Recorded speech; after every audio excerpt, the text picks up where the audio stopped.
రాజాసింగ్ రాజీనామా, బీజేపీకి కొత్త అధ్యక్షుడు, మల్లా సెంటిమెంట్ రాజకీయం, ఉత్తరం దిక్కు జోరానలు, ఇట్లా మంచి మంచి వార్తలు మస్తునే ఉల్లా. ఫస్ట్ అయితే హెడ్లైన్స్. రామచందర్ రావే కొత్త అధ్యక్షుడు, బీజేపీకి రాజాసింగ్ రాజీనామా.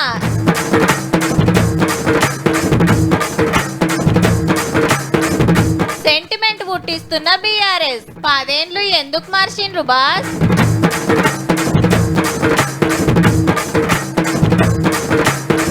కాళేశ్వరం ఫైళ్లు గయాబ్, ఎంక్వైరీ రిపోర్టు ఇంకింత లేటు.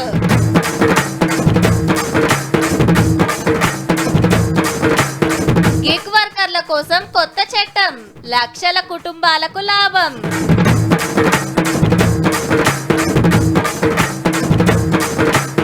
ఉత్తర భారతంలో జోరు ఆనలు.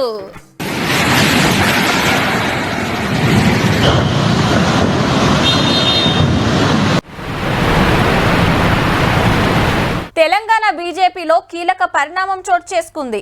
అధ్యక్షుని ఎన్నిక వేళ పార్టీలో అంతర్గత విభేదాలు, గ్రూప్ రాజకీయాలు మరోసారి బయటపడ్డాయి. ఎన్నికలనేవి నామమాత్రమే, ఎవరికి ఆ పదవి ఇవ్వాలో ముందే నిర్ణయం జరిగిందనే ప్రచారం జోరుగా సాగుతోంది. క్రమశిక్షణకు మారు పేరుగా చెప్పుకునే కమల దళంలో పుట్టిన కాకపై వాట్స్ ది స్టోరీ? ఇవాళ బీజేపీలో 2 జరిగినాయి. ఒకటి కొత్త అధ్యక్షుడు రామచంద్రరావు సార్ అయితే పార్టీకి రాజాసింగ్ గారు రామ్ చెప్పిండు. ప్రెసిడెంట్ సీట్ కోసం ఎలక్షన్లు పెడితే వీళ్ళిద్దరు పోటీ పడ్డారు. అయితే నామినేషన్ కాగితాల మీద 10 మంది సపోర్ట్ సంతకాలు అక్కరుంటే ఎమ్మెల్యే గారికి 3 పెట్టిర్రట. వాళ్ళకి ఫోన్ చేసి పోస్టులో ఉంటావా సస్పెండ్ చేయాలా అని వాళ్ళకి బెదిరించి ఇక్కడ నుంచి పంపించేస్తారు. ఏహే ఆయననే ప్రెసిడెంట్ చేయాలని ముందే డిసైడ్ చేసిర్రని రాజాసింగ్ భయ్య మస్తు గుసాయి ఎమ్మటే బీజేపీకి ఎమ్మెల్యే పదవికి రాజీనామా చేసేసిండు. కిషన్ రెడ్డి గారు, పార్టీకి నేను రాజీనామా ఇస్తున్నాను, మీరు మీ లెటర్లో స్పీకర్ గారు కూడా పంపించేసేయండి. రాజాసింగ్ ఇప్పుడు బీజేపీ ఎమ్మెల్యే కాదు, ఆయనకి సస్పెండ్ చేయనని.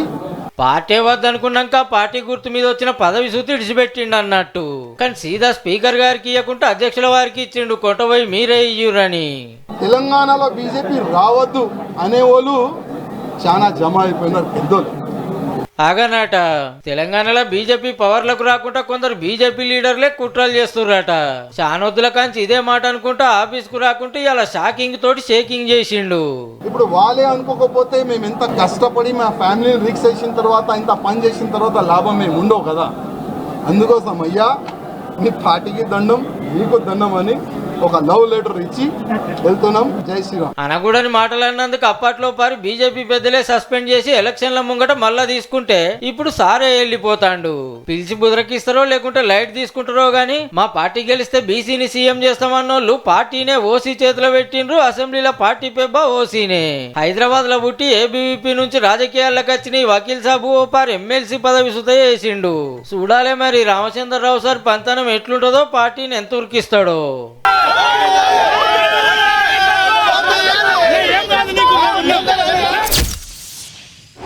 బాపు బాయ్కాడ రామన్న అమెరికాల కవితక్క బుట్టించిన కాక ఆఖరికొచ్చిన ఫోన్ ట్యాపింగ్ కేసు రిపోర్టు తయారు చేస్తుంది కాళేశ్వరం కమిషన్. రువ్వడిల కారు రేసింగ్ కేసు. భూదందాలు, అవినీతి, అక్రమాలు జోరుగా జరిగినాయని కడమ పార్టీలు ప్రచారం చేస్తున్నాయి. అల్ల బీఆర్ఎస్ పార్టీ కొత్త రాగం ఎత్తుకుంది. అన్ని మరపిచ్చి మంత్రమేసే రాజకీయం కావచ్చు. మరి మీరు మంచిగా నజర్ వేసిండ్రో లేదో, చిన్నగా సెంటిమెంట్ లేపుతాండ్రు గులాబీ పార్టోళ్ళు. ఫోన్ ట్యాపింగ్ కేసులో రామన్న గురించో ఛానల్లో తప్పుడు రాతలు రాసిండ్రని అటాక్ చేసిండ్రు కదా. ఆంధ్ర మీడియా, శ్రీమంత్ర మీడియా పని కట్టుకొని ఆనాడు ఉద్యమంలో అయితే ఏ విధంగా అయితే వ్యతిరేకంగా విష ప్రచారం చేసిరో, తెలంగాణ ఆంధ్ర నుంచి విడదీసిండు అన్న కక్షతోని ఏమనుకుంటున్నారు? మీ బల్పు లేని, మీ అహంకారం లేని ఎవడుకుంటాడరా, ఎందుకుంటాడరా? ఆ స్లాటర్ హౌస్ వదిలిపెట్టాం ఎట్టి పరిస్థితుల్లో. ఇవాళ సీమాంధ్ర మీడియాని ఇడిచిపెట్టాం, సంగతి చూస్తాం అంటాండ్రు. మరి పవర్లున్న 10 ఏళ్ళ ఆర్టీవీ స్టూడియోలో చుట్టూ తిరిగి ఆ పేపర్లకే ఇంటర్వ్యూలు ఇచ్చి 100 కోట్ల అడ్వర్టైజ్మెంట్లు ఇచ్చి అల్లం బెల్లం ఉన్నారు కదా సార్లు. అప్పుడెందుకో అనకపోతిరి సీమాంధ్ర మీడియా అని.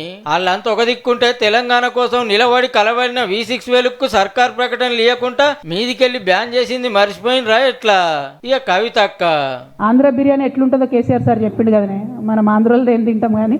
నిజంగానే ఆంధ్రలో బిర్యానీ మంచిగా లేకుంటే మన బాపాల రాష్ట్రానికి పోయి అదే బిర్యానీలు ఎందుకు తిన్నట్టు, అక్కడ లీడర్లను పిలుచుకొని దావతులు ఎందుకు ఇచ్చినట్టు?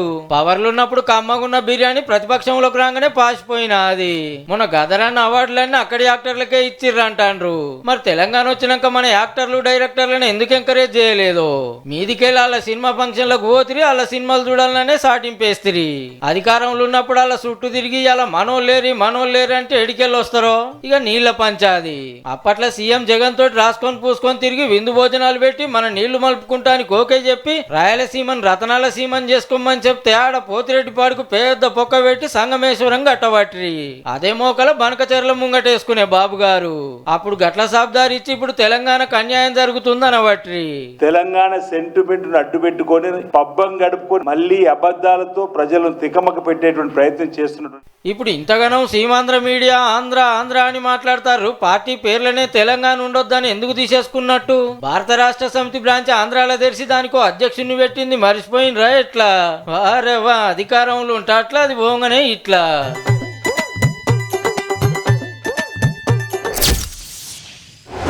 ఏ బిర్యానీ కోసం హోటల్ దాకా పోవాలన్నారా? ఫోన్లో ఆర్డర్ పెడితే అయిపోయే. మామ బట్టల ఆఫర్ మస్తుందిరా, రాత్రి ఆర్డర్ పెట్టినా తెల్లారంగానే తెచ్చిండ్రా. అబ్బా అనబడుతుంది, గరం ఏదన్నా ఆర్డర్ పెట్టరా అని అంటుంటాం. ఇప్పుడు జమానా మొత్తం ఆన్లైన్లోనే నడుస్తుంది మరి. కానీ అవి కంపెనీళ్ళు, షాప్ వాళ్ళు, హోటల్ వాళ్ళు తెచ్చియారబ్బా. నడిమిట్లో కొందరు ఉంటారు, వాళ్ళకున్న తిప్పలు అవి తీరుస్తానికి జరుగుతున్న పనే గీ వార్త. ఇంట్లో కూకొని మనం ఆర్డర్ పెట్టి మనం చెయ్యి కూకునే లోపల గరం పార్సల్ వస్తుంది. ఇప్పి పరాకతిగా తింటాము. కానీ అది హోటల్కి వెళ్ళి మాత్రం మనకు తెచ్చిచ్చే డెలివరీ బాయ్ తిప్పలు చిన్నగా ఉండయి. మరి ఆలస్యం అయితే ఆకలి మీద ఉన్న మనకు బీపీ పెరుగుతుందా? టార్గెట్లు కొట్టాల్సిన పరిస్థితిలో కొంచెం స్పీడ్గా వెళ్ళడము, రైడర్స్ సిగ్నల్ జంపులు చేసుకుంటూ కొన్ని ప్రమాదాలు జరుగుతున్నాయి.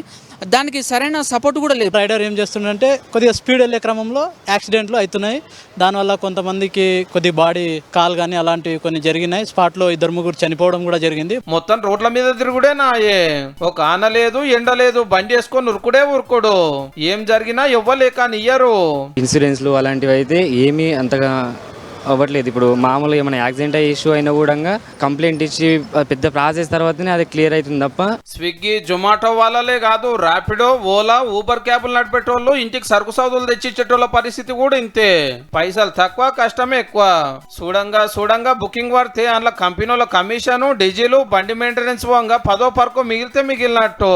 వీళ్ళందరినీ గిగ్ వర్కర్స్ అని అంటారు. ఇంత టైం అని ఉండదు, ఇంత జీతం అని ఉండదు. చేసుకున్న వాళ్ళకి చేసుకున్నంత. మనోళ్ళ మంచి చెడ్డల కోసం ఏ చట్టం లేదు, ఏ రూల్స్ లేవు. గందుకే కొత్త చట్టం తేవాలని డిసైడ్ చేసింది గవర్నమెంట్. అంత పనికి ఇంత జీతము, పానం సుస్తైతే హెల్త్ ఇన్సూరెన్స్, ప్రమాద బీమా, పిఎఫ్, ఈఎస్ఐ ఇట్లా అన్ని సౌలతులు చేస్తాను. దానికి ఒక చట్టం తయారైంది. అసెంబ్లీలో పెట్టి ఓకే చేస్తాము అన్నాడు లేబర్ మంత్రి వివేక్ వెంకటస్వామి సారు. 5 లక్షల కుటుంబాలకు ఫైదాగా పోతుంది. మరి చాలా సమస్యలు ఉన్నాయి గిగ్ వర్కర్స్ కి. ఈ సమస్యల పైన ఒక బోర్డు తీసుకొచ్చి ఆ బోర్డు ద్వారా రిజిస్ట్రేషన్ ఆఫ్ గిగ్ వర్కర్స్ కోసం స్పెషల్ ఫండ్ పెట్టిస్తారట. స్విగ్గీ, జొమాటో, ఊబర్, ఓలోలకు అయ్యే బిల్లులా కొంత మీల కోసం ఇవ్వాల్సి ఉంటది. అట్లనే సర్కారు కూడా పైసలు ఇస్తుందట. రాజస్థాన్, కర్ణాటక తర్వాత మనకనే ఈ సౌలతి రాబోతుంది. దినం లక్షల మంది ఆకలి తీర్చి 7 కంటి ఆడికి తీసుకుపోయేటోళ్ళం కూడా ఒక కంట కనిపెట్టాలి కదా. మరి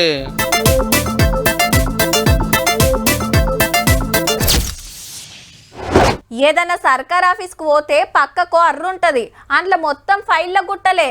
కట్టలు కట్టి ఒకదాని మీద ఒకటి పేర్చి పెడతారు. దగ్గరికి పోతే ఆ దుమ్ముకు దగ్గు సుత రావచ్చు. తప్పదు మరి. ఏ ఫైల్ ఎప్పుడు ఎట్లా అక్కర పడుతుందో తెలియదు కదా. గా ఆఫీస్లని అంత పైలంగా ఉంచితే ఇక హెడ్ ఆఫీస్లో ఇంకెంత జాగ్రత్తగా ఉండాలి. కానీ గిదేంది?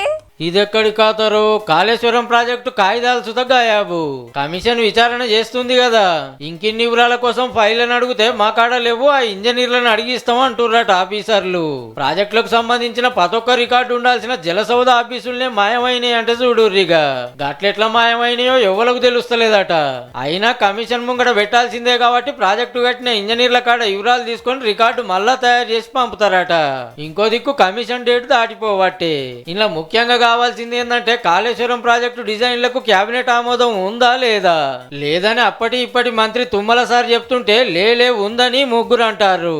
ఏ దినం మంత్రుల ముంగడికి వచ్చిందో అందులో ఏం రాసిందో ఎవరు సంతకాలు పెట్టిర్రో మాకు పంపురని కమిషన్ అడిగితే గీ కథ బయటపడ్డది.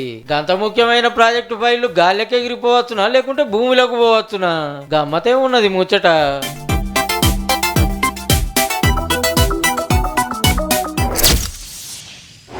అందరు లెక్క డ్యూటీకి పోయి టైం కాగానే ఇంటికి రావాల్సిన వాళ్ళు ఏడ లాపర్వా జరిగేనో ఏడ ఫాల్ట్ జరిగేనో ఇంతమంది పానాలు వాయే. ఏమని చెప్పాలే, సంగారెడ్డి జిల్లా పాషమైలారంలా ఓ కెమికల్ కంపెనీల పేలుడు జరిగి 13 మంది పానాలు పోయినాయి. దెబ్బలు దాకినోళ్లను దవాఖానకేసుకపోతే కొందరు లోపట్నే చిక్కబడ్డారట. కంపెనీ బ్రాంచ్ మేనేజర్ సుతా జీవిడ్చిండు. పొద్దుగాల 9:30 గొట్టంగా బాంబు వేలినట్టే వేలే వరకు కార్మికులంతా ఎగిరి అంత దూరంలో పడ్డారట.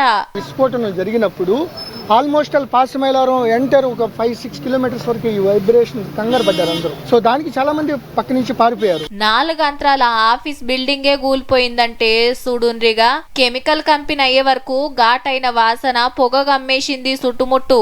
8 ఫైర్ ఇంజన్లు వచ్చి గంటల కమానం తిప్పలు పడితే మంటలాగినాయి. కార్మికులు బీహార్, మధ్యప్రదేశ్, ఉత్తరప్రదేశ్, ఒరిస్సాకెళ్ళొచ్చినోళ్లే ఎక్కువ మటుకు.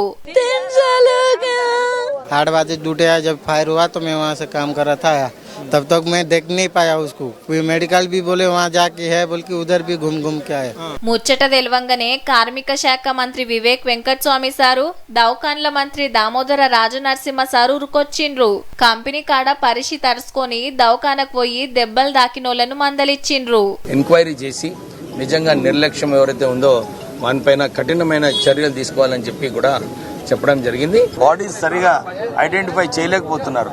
సో దీన్ని DNA టెస్ట్ చేసినప్పుడే మనకు కరెక్ట్ మంచి ఎవరు అని చెప్పి మనకు తెలుస్తుంది. కాలం చేసినోళ్లకు సంతాపం తెలిపి వాళ్ళ కుటుంబాలకు 2 లక్షలు, దెబ్బలు దాకినోళ్లకు 50,000 రూపాయలు సాయం చేస్తామన్నాడు ప్రధానమంత్రి మోడీ సారు. కంపెనీలతో మాట్లాడి ఎక్కువ సాయం అందేటట్టు చేస్తదట మన సర్కార్గిన. ఇంత పెద్ద ప్రమాదం ఎట్లా జరిగిందో తెలుసుకుంటానికి జరంత టైం పడుతుందట.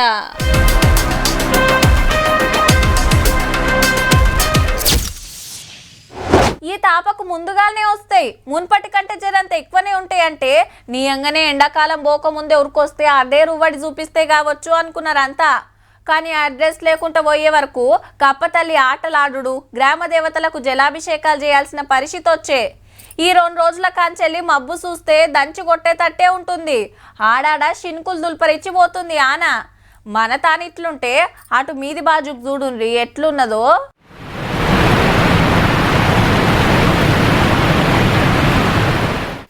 ఎక్కడదబ్బా, హిమాచల్ ప్రదేశ్ లో బియాస్ నది పొంగుడు పొంగుతాంది. ఇరాం లేకుండా 10 దినాల సంది ఆనలు దంచే వరకు అంత ఆగమాగం. అగో 5 అంతరాల బంగులు ఎట్లా కూలిందో. ఆ రాష్ట్రంలో 129 రాష్ట్రాలే బంద్ పెట్టిరంటే చూడుర్రిగా. ఇప్పటికే 20 మంది కాలం చేసిరట వరదలు చేయబట్టికే. 10 జిల్లాల్లో సరిసి కొడుతుండే వరకు పబ్లిక్ వాళ్ళు బయటికి రావద్దని రెడ్ అలర్ట్ పెట్టిన వాతావరణ శాఖ వాళ్ళు. ఈ స్కూళ్ళు కాలేజీలు అన్ని బందే. అటు ఉత్తరాఖండ్ లో సుధా గట్టిగానే ఉంది. చార్ధామ్ యాత్రకు ఒక రోజు ఇచ్చిండ్రు. ఇక ఉత్తర కాశీలో చూడు వరద ఎట్లా నూక్కొస్తుందో. కొండలీరుగో దవాఖాన మీద వాడి 2 కాలం చేస్తే 7 జాడ దొరకలేదట. జార్ఖండ్ రాష్ట్రంలో లవకుశ రెసిడెన్షియల్ స్కూళ్లకు వరద నూక్కొచ్చే వరకు 162 మంది పోరల ఆపత్తులుంటే ఇట్లా దాటిచ్చిర్రు అందరినీ. అగో బుగులకు బడి మీదకి ఎక్కి కూకున్నారు జోర్ ఆనలు కూడా. ఉత్తరప్రదేశ్, హర్యానా, రాజస్థాన్ రాష్ట్రాల సుత పొట్టు పడుతున్నాయి. మొన్న కుంభమేళా జరిగిన ప్రయాగ్రాజ్ త్రివేణి సంగమంలో ఇంత వరద పెరుగుతాంది. ఇక చాలు అని పబ్లిక్ అంతా అంటున్నా ఇంత గనం పడుతున్నాయి. అదే మన కాడికి రా అని పిలిచినా ఆనలు రాలే. ఓ డల్లచ్చిపోతే ఏమయ్యా స్వామి, నెరి అంత కాకుండా ఎవు సంబంధం అన్న కొట్టు చాలు.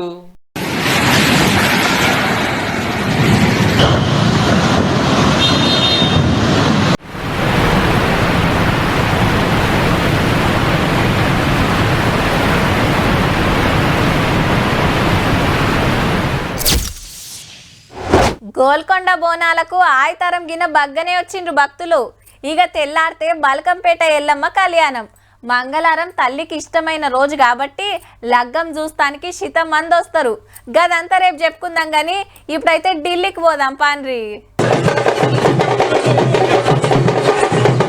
మన గవర్నర్ జిష్ణుదేవ్ వర్మ సారే ఢిల్లీ తెలంగాణ భవన్ లా లాల్ దర్వాజా సింహవాహిని అమ్మవారికి బంగారు బోనం సమర్పించిండు. డప్పు దరువులు, పోతరాజుల ఆటలు, శివసత్తుల శిగాల నడుమ తల్లికి బోనం పెట్టి మొక్కులప్పజెప్పిండు. అట్లనే బోనాల జాతర మీద ఫోటో ఎగ్జిబిషన్ పెడితే మొత్తం తిరిగి చూసిండు సారు. రాష్ట్రాన్ని సల్లగా చూడాలి, పబ్లిక్ అంతా నిమ్మలంగా ఉండాలని కోరుకుండట.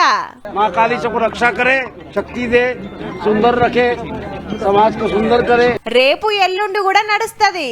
రేపు ఇండియా గేట్ కాంచి తెలంగాణ భవన్ దాకా అమ్మవారి తొట్టెల ఊరేగింపు చేస్తారట. తెలంగాణ వచ్చిన 10 ఏండ్ల సంధి ఢిల్లీల సుత మన బోనాల పండుగ జోరుగా చేస్తున్నారు.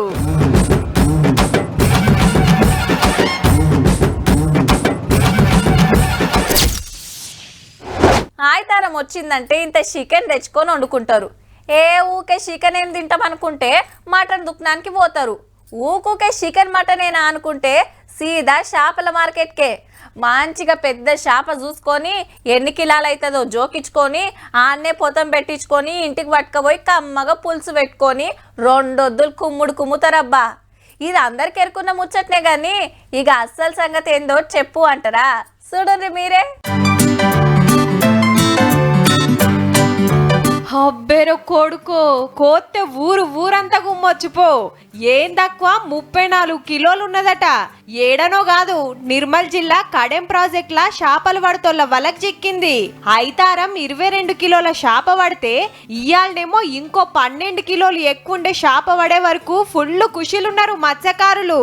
కడెంలా ఎప్పుడు చేపల షికారి నడుస్తూనే ఉంటది, కానీ ఈ 4 ఏండ్లల్లా ఇంత పెద్దది వడుడు ఇదే మొదలట. కిలకు 150కి వెళ్ళి 200 వేసుకున్న 5-6 వేలు పక్కా. మరి ఇది ఎవరు కొన్నారో గాని ఇన్నన్ని తుణుకలు పులుసు పెట్టుకొని ఇన్నన్ని ఫ్రై చేసుకోగా మిగిలిన ఎండబెట్టి తొక్కు సుత పెట్టుకుంటుండొచ్చిరుపో.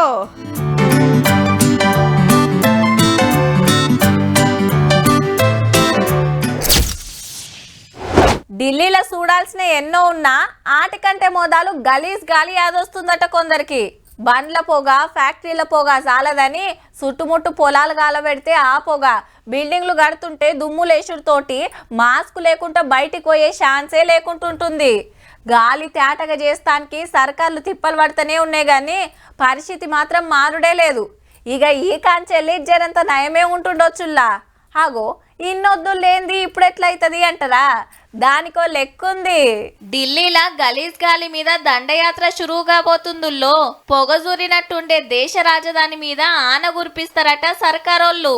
మొగుల మీదకి 5 విమానాలలా కెమికల్స్ పంపి మబ్బుల మీద సలిపిస్తారట. అట్లా తెప్పలు గరిగి ఆన గురుస్తదట. మేఘమదనం అన్నట్టు. కావాల్సిన టెక్నాలజీ, కెమికల్స్ అంతా కాన్పూర్ ఐఐటోలు తయారుంచిండ్రట. ఈ శుక్రవారంకెళ్ళి మళ్ళొచ్చే శుక్రవారం దాకా ఈ కార్యం నడిపియాలని ముహూర్తం పెట్టిండ్రు. అయినా ఇది ఆనకాలమేనాయే, మీది బాజు కానలు పడతనే ఉండే అంటారా? అదేందో గాని ఉత్తరం దిక్కు అంతటా పడుతున్నా ఢిల్లీ మీద దయగలుగుతలేదు. ఆడాడ శినుకులు తప్పితే ఆడ పెద్ద ఆనలు పడతలేవు. గందుకే గీ ఉపాయం చేస్తున్నారట. వాతావరణం మంచిగుంటే అనుకున్న టైంకు విమానాలు ఎగురుడేనట. గమ్మతేందంటే అప్పట్లో ఆమ్ ఆద్మీ పార్టీలు గిదే కార్యం చేస్తామంటే బీజేపీ వాళ్ళు మస్తు ఎడ్డిచ్చిరట. ఇప్పుడు వీళ్ళు అదే పని చేస్తామంటుంటే వాళ్ళు ఎడ్డిస్తున్నారు. మీ రాజకీయాలు ఎట్లున్నా జర గదేదో చెప్పున చేసి ఢిల్లీ పబ్లిక్ కు గలీజ్ గాలి తిప్పలు తప్పియురి సార్లు. చూసిండ్రు కదా, ఇక ఇయాల్టి తీన్మార్ వార్తలు ఉంటా. మళ్ళా నమస్తే.